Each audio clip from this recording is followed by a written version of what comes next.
Boa tarde a todos, sejam bem-vindos na nossa live de hoje à tarde, quase encerrando o expediente, né, doutor Felipe?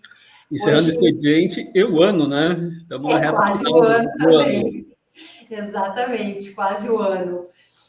Hoje eu tenho a honra de receber um colega que também é especialista em planejamento sucessório patrimonial, doutor Felipe Schroeder. Me corrige depois, doutor.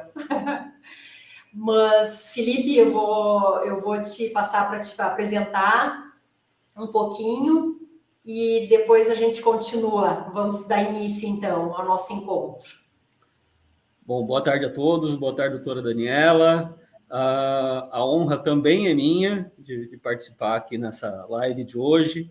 Muito grato pelo convite, né? E estamos aqui para poder cumprir a nossa missão, que é divulgar a holding familiar e o planejamento patrimonial da família, para que as famílias não fiquem reféns aí de um sistema arcaico, que é o inventário, que as famílias acabam, infelizmente, caindo nesse procedimento quando não tem o conhecimento e quando não tem um planejamento patrimonial realizado, né, de uma forma a se evitar esse procedimento que acaba sendo tão doloroso, tão custoso aí para as famílias. E a gente vê no nosso dia a dia, realmente acaba abalando aí as estruturas da família que já estão, né, de uma forma abaladas, muitas vezes pela perda de um ente querido, e aí ainda tem um problema financeiro para resolver nesse momento que já é difícil. Então, estamos aqui para divulgar esse sistema, né, que... Sobretudo levar informação, né, Felipe, de que a informação de que poucas famílias tinham acesso até pouco tempo, né? Que esse trabalho era oferecido assim por poucos profissionais, para famílias que podiam de fato pagar. E é importante, assim, o que nós vamos falar sobre a holding? Vamos situar um pouquinho. O que é uma holding, né?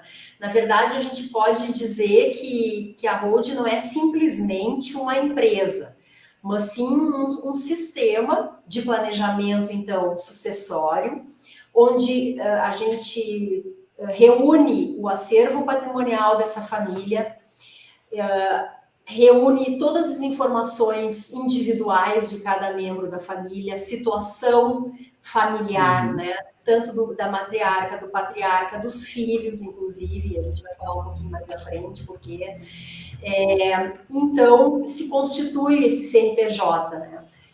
Se fazendo um sistema para que possa fazer essa sucessão. A origem da holding tem aí uma discussão se é americana, se é inglesa, mas ela vem dessa origem, né, que lá do direito norte-americano, e aqui no Brasil ela é usada para definir a sociedade que tem como atividade o controle, né, acionário dessas empresas, de outras empresas, de administração de bens. Então, é possível, conforme a família, a gente constituir mais de uma empresa. Isso tudo vai depender do patrimônio dessa família, né? Não às vezes, pode ser constituída por uma única empresa, um único CNPJ. Não existe holding igual, né? A minha não é igual à tua, não é igual à outra. Cada família terá a sua própria holding, a sua própria constituição desse patrimônio que a gente vai incluir, então, nessas empresas ou empresa.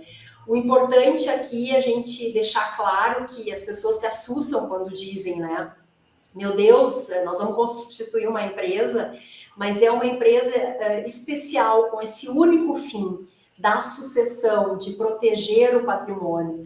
Então, é bem importante a gente deixar claro, inicialmente, esse conceito, né, Felipe? E, ao contrário desses meios de sucessão, que aí eu vou te passar um pouquinho a palavra para te poder falar.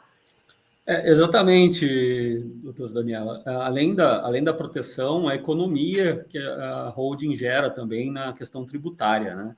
A gente observa aí que quando a gente faz os cálculos um inventário que já aconteceu ou que aconteceria, e a gente compara com o sistema de holding, a gente vê que a economia financeira, ou melhor, tributária especificamente, é muito grande, né? Então, assim, a gente tem, além do benefício de não se ter o inventário, de que às vezes, se virar um inventário judicial, não tem data para acabar, como eu falo, né?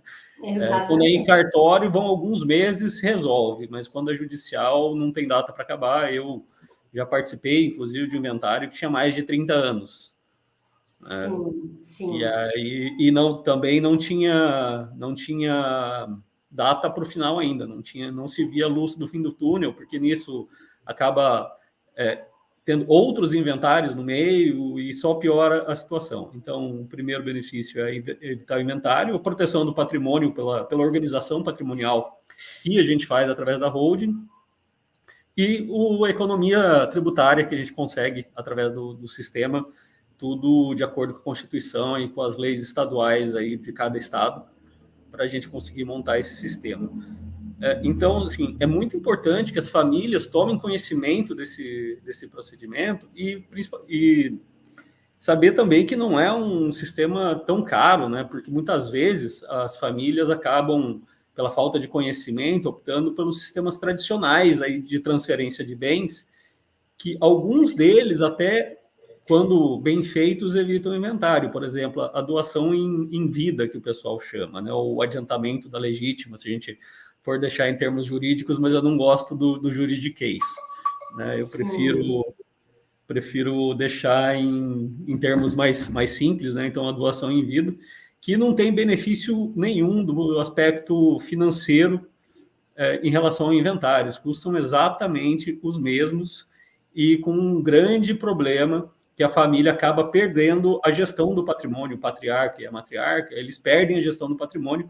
Qualquer coisa que eles desejem fazer com aquele bem, eles vão precisar da autorização do herdeiro, do donatário, para que eles doarem, eles vão ter que ter anuência ou até ter mais custos por conta de terem feito a doação. Então, a doação ela acaba não sendo um sistema efetivo ou que a gente possa recomendar. Foi muito utilizado antigamente, mas hoje a gente tem um sistema muito mais moderno e mais eficaz. E também é caro, né, Felipe? A gente tem que considerar isso. É caro, são inúmeras as oportunidades que se perde quando feita essa doação, foi exatamente o que tu comentou agora, pelo patriarca e a matriarca, às vezes se recebe propostas maravilhosas, né, até para venda desse bem, o bem já está doado, já tem a interferência do cônjuge, né, então são problemas que vão no decorrer que a gente, não, mas vai dar tudo certo, só que a gente não pode contar com esse fator, vai dar tudo certo. Desculpa te interromper. Não, fica à vontade, Daniela, para complementar, é sempre bem-vindo. Ele é tão caro quanto o inventário, né? A diferença que se faz enquanto os pais, né, os formadores desse patrimônio estão aqui. É a única diferença.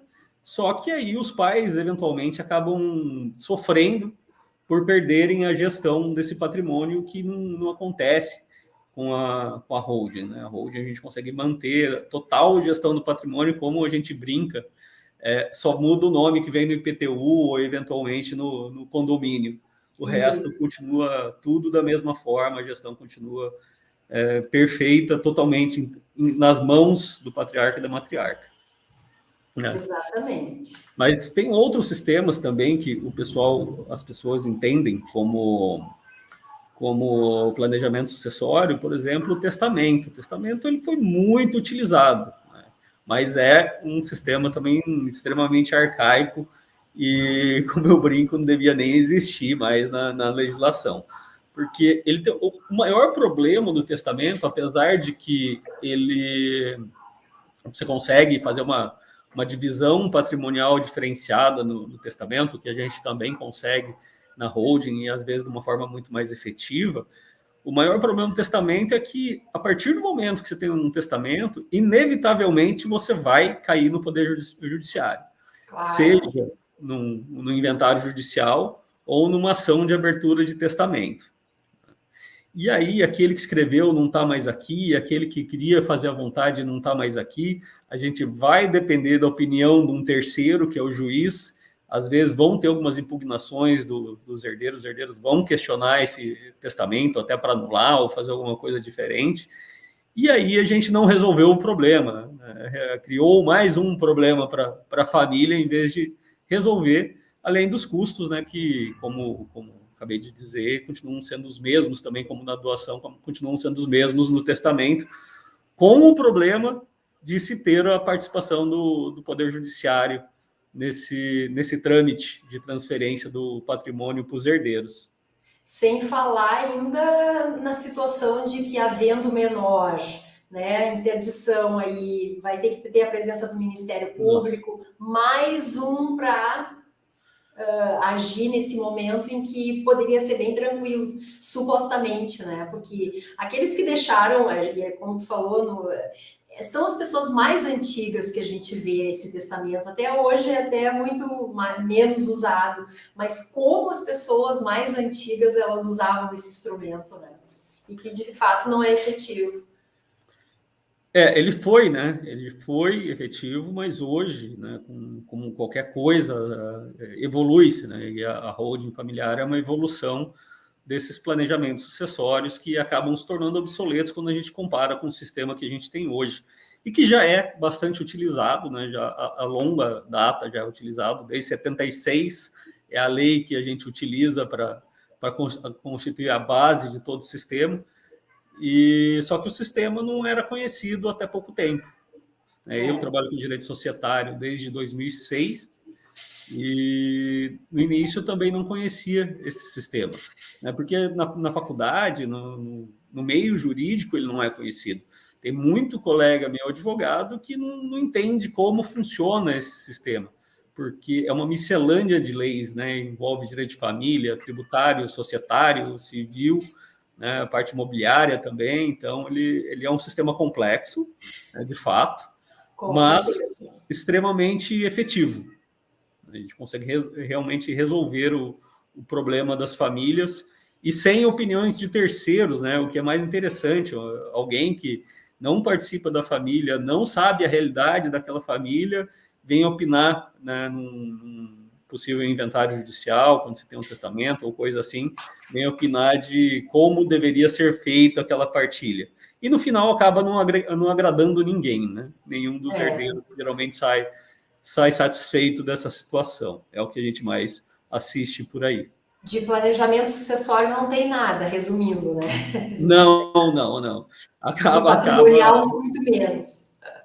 No máximo consegue-se fazer uma divisão diferente do patrimônio, mas além disso não tem ganho nenhum, que é o que a gente já faz também com a holding familiar e aí com acordo, né, com aceite de todos que participam, principalmente do patriarca e da matriarca, que foi quem construiu esse patrimônio, que, a meu ver, aí a opinião pessoal, é quem deve opinar e decidir como vai ficar esse patrimônio. Mas aí faz a reunião em família e se decide tudo direitinho, sem questionamentos aí, e a gente sabe que gera um conforto muito grande para a família. Essa é uma das vantagens maiores da holding, para mim, é o conforto da família, em saber que está tudo bem, mesmo quando o patriarca e a matriarca não estiverem mais por aqui. Com certeza. E desses meios de sucessão, eu acho que nos resta falar do seguro de vida agora, né? Tu já falou ali do inventário, do testamento. Seguro de vida, ele acaba sendo até hilário, né? Porque o pai e a mãe fazer um seguro de vida para pagar custos de inventário, para mim é uma coisa surreal, né? Quando a gente pensa em seguro de vida é para quem? É para deixar para a família, né? Para os filhos, para os herdeiros, e não para deixar para o Estado, para quem participa desse processo, que é cartório, advogado. Então, fazer seguro de vida, né, ter um custo a mais para pagar custos de inventário, apesar de que acaba sendo uma solução para pagar custos de inventário, porque realmente são muito altos, não precisa ser assim, né? A gente tem outro sistema muito mais eficiente, mais barato, sem a necessidade de fazer um seguro de vida para pagar esses custos. Então, para assim, pagar imposto, juntar dinheiro ao longo da vida para pagar imposto. Quer fazer o seguro de vida? Faz o seguro de vida, mas para os seus filhos, né? Para a família, e não para pagar o Estado, né? Que já dá uma É parte. importante também, Felipe, que o seguro de vida, sim, ele até pode cobrir lá no final os custos, né? Acontece que nós estamos aí com propostas no Senado para aumento desses impostos em relação ao TCMD, ou seja, isso, o seguro mesmo vai garantir o pagamento disso, porque está aí para aumentar o imposto, né? E aí, ao longo da vida, o que? Vai ficar aumentando o seguro também, então... Aqui, ó, uma telespectadora nos assistindo, a Mariana, disse aqui, ó, com certeza, juntar dinheiro para pagar imposto é um absurdo. Quer dizer, isso aí. E a holding familiar, a gente tem outra vantagem aí que a gente, vamos dizer assim, entre aspas, foge desse aumento do ITCMD, porque a gente vai fazer com o ITCMD que está vigente hoje. O inventário a gente não sabe quando vai acontecer. No Rio Grande do Sul, você já tem alíquota progressiva de 8%, né? Agora, São Paulo e Paraná, que é meu estado natal, inclusive, a alíquota é de 4% desses dois estados. E aí a gente fica submisso aí a um decreto do governador. Então, assim, pode ser que amanhã de manhã o ITCMD não seja mais 4% e seja 8%, que é o máximo estabelecido pelo Senado Federal. Então, assim, a gente tem um risco iminente nesses estados. Não precisa nem de aprovação de lei. O ITCMD aqui no estado vai até uma alíquota progressiva, como tu falou, e vai até 6%. 6%. Então, isso, 6%, né? Ou seja, ainda assim, sendo 6%, é um valor alto. E a gente sabe que está todo mundo querendo arrecadar, o Estado quer arrecadar, a Fazenda Estadual, a Municipal. Então, é muito dinheiro. A depender do patrimônio, é um absurdo que se paga de imposto, né? E esse imposto, ele tem que ser pago ali, não é negociado, né, Felipe? Não tem como parcelar ou planejar quando vai ser pago, né? A partir do momento que se abre o inventário, tem um prazo ali para pagar esse imposto e tem que ser desembolsado à vista. O Estado não quer saber das situações financeiras da família. O valor negociável ali no inventário é o honorário do advogado, que também não é pouco, né? É um valor alto. A gente reconhece que é um valor alto.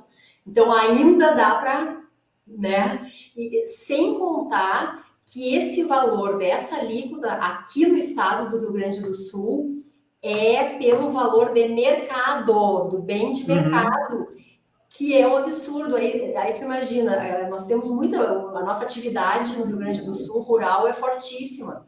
São muitos os proprietários de terra em que possuem terras que foram adquiridas há muitos anos atrás. Lá no imposto de renda está 300 mil, 400 mil, e atualmente são valores de mercado que a gente calcula em milhões, fazendo vezes 6%. É só um pouquinho, né? Só ali um pouquinho.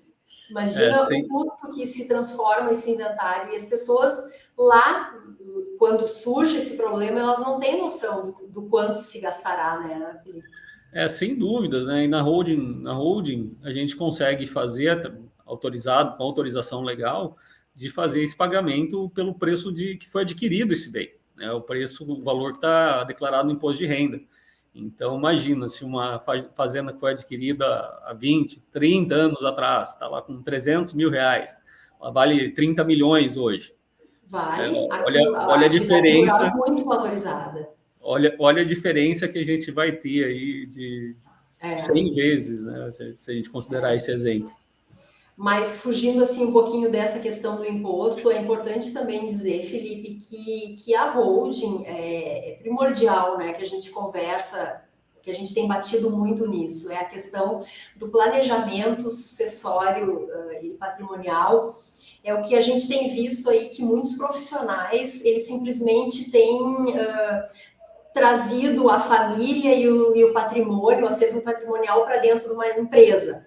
Ponto, né? A gente tem visto muito isso e diferentemente do trabalho com os especialistas, que faz sim, então, um planejamento sucessório, né, dentro da holding. Isso é muito importante dizer. Não basta simplesmente pejotizar a família, pejotizar o patrimônio, trazer um filho para o sócio, fazer uma manobra, que isso não tem valor, né? Lá no final, essas cotas serão inventariadas, serão levantado o valor, enfim, e será pago imposto sobre isso, diferente que acontece, então, na holding, com esse planejamento, né, sucessório, essa programação de sucessão para os herdeiros. Então, isso é bem importante falar. Porque não adianta simplesmente trazer para o CNPJ, transferir o patrimônio para a pessoa jurídica, está resolvido, né? Isso a gente tem visto muito, muitos clientes têm trazido isso, e a gente fica assustado, porque o que tem que se procurar são profissionais especialistas nessa área, né? Exatamente, porque só transferir o patrimônio para dentro da holding não resolve o problema. Tem muitos estados, aí, dependendo da legislação estadual, que inclusive o patrimônio imobiliário vai ser verificado o valor de mercado dele também quando ele está dentro de uma empresa. Então, acaba não mudando nada. Você acaba não tendo ganho nenhum, você acaba tendo só o trabalho de constituir a empresa e alguns custos, e não resolve o problema da família, não resolve o problema de ter inventário. O inventário vai continuar tendo da mesma forma, com algumas dificuldades a mais, porque aí vai ter essa empresa para ser inventariada, surge a discussão de valor da empresa. Além do que no trabalho do especialista é feito, então, um trabalho de proteção com cláusulas necessárias, né, para a proteção do patrimônio, para a proteção, inclusive, patriarca e matriarca desse patrimônio, para eventuais falecimento do filho, por exemplo, antes dos pais. Então, é um conjunto de cláusulas que são inseridas nesse sistema que trazem essa segurança, né, do planejamento. O que simplesmente colocar numa empresa simples não traz, né? Isso... Até me permita dar um exemplo de um cliente que eu tive há pouco tempo agora, que veio me consultar em relação à holding. E aí, só que ele já tinha uma holding. Ele falou, não, doutor, eu já tenho uma holding. Certo. Eu falei, bom, vamos verificar, né? Porque você está vindo me procurar, o que houve, né? Porque se você já tem uma holding, você quer mudar alguma coisa nela. E não, era exatamente essa questão, né, que um profissional falou para ele, vamos montar uma holding, pegou o patrimônio imobiliário e jogou para dentro da pessoa jurídica. Só que ainda ele não fez o planejamento da forma correta, e ainda ele veio ser multado pela Receita Federal porque ele fazia alocação de imóveis e essa empresa não deveria fazer naquele momento, da forma que estava sendo feita, não poderia fazer a alocação de imóveis com a isenção, com a imunidade tributária que ele utilizou na hora de integralizar o patrimônio, ou seja, na hora de passar os imóveis para dentro da holding. Então, foi uma falta de aviso, né, desse profissional que fez, ele acabou sendo autuado pela Receita Federal. Então, esse é um grande alerta que eu deixo para todos, né, sempre procurem pessoas especializadas na área, porque são várias leis, é uma miscelânea de leis e assuntos que a gente precisa tratar para que o planejamento saia redondo, né? E aí a família realmente não tem problema nenhum, como a gente fala no nosso grupo, né? São 110% de proteção para a família, para que não tenha nenhum tipo de questionamento ou de dificuldade no meio desse procedimento. Nesse caso, até, como falou, falta de conhecimento, porque tu imagina o profissional propor para que o cliente coloque essas locações nessa empresa, não vai ter escapatória. O fisco, que tem mais interesse nesse assunto todo, vai pegar, não tem jeito de fugir de uma autuação. De fato, não vai mesmo. E aí, nesse momento, não tinha mais o que fazer, né? Coube a ele pagar, mas depois deu tudo certo, já faz anos isso, e aí agora a gente está ajustando o procedimento dele, consertando aí o o que seria o planejamento dele, que não era planejamento nenhum. Agora a gente está fazendo o planejamento para ele da forma correta, como deve ser feito. E ele está bastante satisfeito aí com o que ele está vendo. Sim. Não terminou ainda, mas o resultado a gente já pode mostrar para ele como é que vai ficar. Legal. Felipe, eu acho que a gente poderia falar agora um pouquinho como que a gente inicia esse trabalho da holding, né? Eu acho que a gente pode comentar um pouco disso para que as pessoas entendam que não é, tá bem, eu quero, vamos fazer e pronto, né? Eu acho que a gente podia falar um pouquinho, explicar como é que isso funciona. Exatamente. Não dá para chegar num escritório de advocacia e falar assim, olha, eu tenho um patrimônio e eu quero uma holding. Não é por aí. É no caso a caso mesmo. O profissional precisa entender a realidade dessa família, a realidade patrimonial e familiar, e depois, né, o desejo do patriarca e da matriarca de como eles querem que fique esse procedimento depois de distribuído.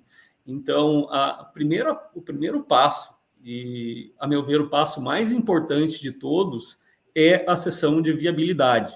O que é a sessão de viabilidade? A sessão de viabilidade, onde o cliente vai nos contar, né, a realidade dele, e a gente vai fazer o diagnóstico da situação. Né, primeiro, para ver se está pronto para fazer uma holding, eventualmente se tem um inventário que está pendente, alguma coisa que precisa ser resolvida antes, e também entender a realidade desse cliente, para poder delinear quais são os modelos de holding possível. Então, assim, o primeiro passo é ter a sessão de viabilidade, ter essa consulta e esse diagnóstico. Esse momento é super importante porque é aquele momento que o cliente consegue te expor, né, a situação do patrimônio dele, como está esse patrimônio, e também, especialmente, da situação familiar, que é muito importante. Porque, muito embora ele queira favorecer um filho ou favorecer o outro, deverá ser respeitado, então, a legítima, deverá ser respeitados os percentuais, e é nesse momento que o profissional tem que explicar isso para o cliente, né? Não basta o cliente chegar aqui e já, não, eu quero lá tudo para aquele filho e um apartamento só para o outro. Não é assim que funciona. É nesse momento que são esclarecidas as coisas, né? É lógico que lá na frente, a gente vai falar um pouquinho, a gente vai conseguir colocar no papel tudo isso. Mas o conhecimento, a noção é dada nesse momento para o cliente, né? O cliente, nesse momento, sabe disso. É necessária a transparência tanto do cliente quanto do profissional que está fazendo esse diagnóstico. E o profissional, claro, né, precisa atender todas as regras legais, precisa fazer o planejamento totalmente dentro da lei, nos limites da lei, porque senão acaba arranjando mais problemas e outros questionamentos, que não é isso que a gente está aqui para fazer. A gente está aqui para resolver um problema da família ou evitar que essa família tenha problemas. Então, esse momento de diagnóstico é um momento de transparência dos dois lados. Um de contar a realidade da família e o outro de passar a realidade de o que a lei diz, o que pode ser feito dentro aí da vontade do cliente. E depois desse diagnóstico, a gente pode dizer que a gente vai para o segundo passo, né? Que aí, então... Que é o planejamento, propriamente dito, né? A planta baixa da holding, que é o que a gente chama de croquis estrutural, que é onde a gente vai desenhar os modelos de holding possível, aí com uma, duas ou três células diferentes, dependendo da realidade do cliente, dependendo do patrimônio do cliente e do estado que se encontra também. Aí a gente vai conseguir desenhar quais os modelos desse sistema de planejamento patrimonial e passar para o cliente poder fazer a escolha de qual é o sistema que ele melhor se adequa, que ele vê com melhores olhos. Todos os sistemas são possíveis, alguns vão ter uma eficácia tributária maior, outros menor, então um é um pouco mais complexo. Aí é esse momento que a gente faz esse planejamento, que a gente passa essas informações para o cliente e que também a gente consegue delinear quais vão ser os custos desse procedimento. Exato, seja em qualquer desses sistemas, né? Porque nesse momento do croquis, ele também, lógico, por óbvio, é de fundamental importância, porque ele, nesse momento, a gente consegue apresentar para o cliente mais de uma opção. E aí a opção que eu falo é eficiência tributária, especialmente, né? Onde a gente consegue reduzir aí o pagamento de imposto de forma lícita sempre, e é nesse momento que o cliente vai dizer, né, qual estrutura ele prefere, qual estrutura ele fica mais confortável. Isso é bem, bem legal. Eu também vou te exemplificar aqui no escritório, uma cliente, já uma senhora, as opções que eu dei para ela, como uma senhora mais conservadora, ela ainda preferiu pagar mais imposto, mas ter a empresa na cidade dela, entende? Então, ela se sentiu confortável e não tem problema nenhum. Esse é o cliente que escolhe, é o cliente que fica confortável. Ela preferiu, de fato, pagar um imposto um pouquinho mais elevado e permanecer com essa empresa aqui na cidade de Porto Alegre. Então, é o cliente que escolhe. A gente apresenta as alternativas possíveis, né? E o cliente que escolhe. Isso é muito confortável, tanto para eles como para nós profissionais, né? Porque a gente não impõe nesse momento. De forma alguma, a gente apresenta os sistemas possíveis, né? E todos com grande eficiência, né? Todos vão funcionar basicamente da mesma forma, só que tem algumas peculiaridades, né, de um sistema e outro, que aí cabe ao cliente optar qual que ele fica mais confortável, qual ele gosta mais, né, se ele quer um sistema mais arrojado ou um pouco mais simples. E aí é com o cliente, e todos estão certos, todos estão corretos, vai do Com gosto do certeza. cliente, vamos dizer assim. Exatamente, isso essas opções que a gente diz em dar, nada mais é do que possibilitar algumas nuances na lei em escolher um domicílio diferente do nosso, mas todos eles a gente faz o pagamento do imposto, é lícito, é só apenas detalhes em vantagens tributárias, como tu falou, só tem esse diferencial, né? E aí, por fim, depois, né, Felipe? Aí sim, depois a depois a mão na massa, né? A mão na massa. É quase como construir uma casa, né? Primeiro você tem que ver o que você quer fazer, né? Se é viável construir a casa. Depois você vai ter um projeto da casa que você vai decidir como essa casa vai ficar no futuro, quantos cômodos você quer, né? Banheiros, etc. Aí depois de chegar a uma conclusão de como vai ser essa casa, aí passa para fazer a construção da casa. Então, depois do croquis aprovado, escolhido pelo cliente, a gente passa para a realização do planejamento, que é a construção desse sistema e começar a fazer todos os procedimentos necessários. Todas as contratuais, né? Os detalhes contratuais, todas as vontades ali, então, da matriarca, do patriarca, vão ser estabelecidos nesse momento, nesse terceiro momento, que é a construção propriamente dita da holding, né? Onde ali, então, de fato, acontece a integralização do capital com os imóveis e assim por diante. Exato, e o cliente vai acompanhando tudo, né?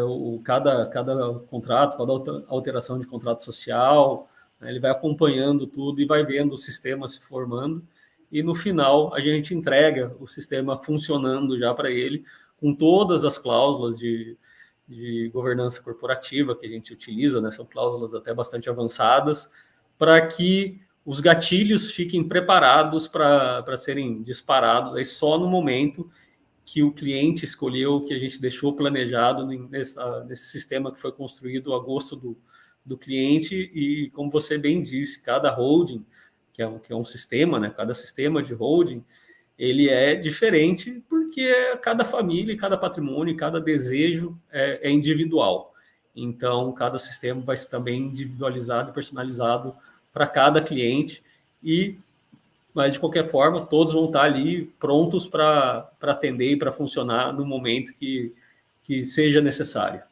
É importante, sobretudo, ressaltar que a construção desse planejamento sucessório ele também não visa só aquele patrimônio ali, só aquele da família, aquele apartamento na praia, enfim, mas também a gente pode falar aí das famílias com atividade empresarial. São famílias que buscam, além da sucessão do seu negócio, né, da sucessão do legado, o produtor rural, a gente considera aí também a economia que se traz nesse meio, nessas famílias que possuem atividade empresarial. A gente não fala só daquele nicho da família, como, né, família pai, mãe e filho. Uhum. Não são só imóveis, né, que a gente trata. Quase toda holding, ela vai ser um misto de bens. Né? Vai ter uma fazenda, um imóvel rural, um imóvel urbano, eventualmente vai ter uma empresa também. E aí, quando se fala de empresa, é muito importante que a gente consegue perpetuar esse negócio na família, porque a gente consegue já estabelecer como é que vai ficar a gestão dessa empresa no futuro. Então, não tem espaço para briga e discussão, que é onde muita empresa acaba quebrando por falta de ter alguém responsável, né, um administrador pronto para tomar as decisões necessárias da empresa. Então, a gente consegue perpetuar esse patrimônio dentro da família e aí esse patrimônio chega para os filhos, chega para os netos, etc. Né? A gente sabe que... Aí é bem importante a gente falar aqui que esse custo da holding, por exemplo, não é coisa para milionário, né, Felipe? Não é coisa impossível de se ter, muito ao contrário, né? São atos programados, atos que estão dentro da realidade da família, do pagamento, seja de honorário, seja dos impostos, né? Então, isso é bem importante falar também. Esse é um mito, né, que existe quando a gente fala de holding familiar. As pessoas acham que é coisa só para pessoas muito ricas, né, ou milionários. E não é bem por aí. A gente que está no dia a dia, a gente vê que toda família que tem um patrimônio mínimo, pelo menos, também tem condições e deve constituir uma holding, inclusive porque quando o patrimônio não é tão grande, as finanças da família acabam não sendo tão grandes para suportar custos de inventário. Então, é até mais indicado ou até necessário a constituição da holding familiar para que não tenha esse susto lá na frente e tendo um prejuízo grande, eventualmente tendo que se desfazer de parte do patrimônio, que também foi fruto do trabalho da família, né? Foi fruto do trabalho da família e acaba se perdendo no meio desse procedimento que pode ser evitado. Bom, então já vai fechar 40 minutos. Eu só tenho uma pergunta para fazer, Felipe. Ter ou não ter uma holding familiar? Eu acho que é a pergunta que a gente não quer calar, né? A gente precisa responder. É uma decisão individual, né? É uma decisão de qualquer um. Mas eu acho que pelos argumentos aqui, pelo que a gente pôde expor, para minha família, a resposta é sim. Com certeza, não há dúvida. E, além de tudo, é um sistema que se cabe no bolso das famílias, é um sistema lícito, é um sistema de proteção. Então, a gente só tem vantagens, né? A família só tem vantagens, além da tranquilidade que se tem em poder partir, né? E deixar o patrimônio que a gente tanto trabalhou para os filhos, né? Para os herdeiros, enfim. E fazendo uma consideração final, para quem né? Então, para quem tem família, para quem tem patrimônio, e principalmente que quer o bem dessas pessoas, né? Que está aqui, que quer resolver o problema deles, não quer deixar um problemão, um pepino para os filhos. Então, é para essas pessoas que gostam de resolver problemas, os resolvedores. Exatamente. Não pode é uma coisa que não pode deixar para amanhã, né? Porque algumas pessoas acabam dizendo, não, depois eu faço, e quando vai ver, é tarde demais e não tem mais o que fazer. Então, assim, é para essas pessoas que se preocupam com a família, com o bem-estar da família, e também para quem não quer jogar dinheiro fora, né? Porque está trabalhando para constituir o patrimônio, para formar o patrimônio, e depois acaba sendo grande parte desse patrimônio sendo jogado fora aí no meio de um processo de inventário. Então, é para todo mundo que tem patrimônio, que ama a família e que não quer ter prejuízo, não está trabalhando à toa aí. É isso aí.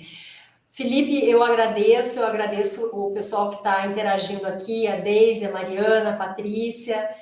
muito obrigada pela tua participação. A gente vai continuar aí, o teu YouTube está aqui na legenda do vídeo, acessem lá o YouTube, se inscrevam no canal do Felipe, já se inscrevam no meu também, nosso Instagram está aqui embaixo, e mais uma vez, Felipe, obrigada, vamos partir para a próxima, vamos nos encontrar de novo. E a gente fica à disposição, né? Já falando em nome da Daniela, que eu tenho certeza que ela também está à disposição para esclarecer eventuais dúvidas.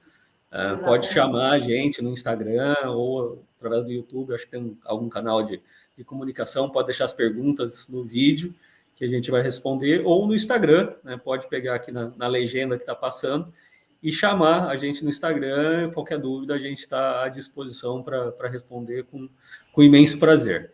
E muito obrigado pelo convite, Daniela, à tua disposição, foi muito bom, gostei muito do nosso bate-papo aqui, e a gente pode esclarecer algumas dúvidas do pessoal aí.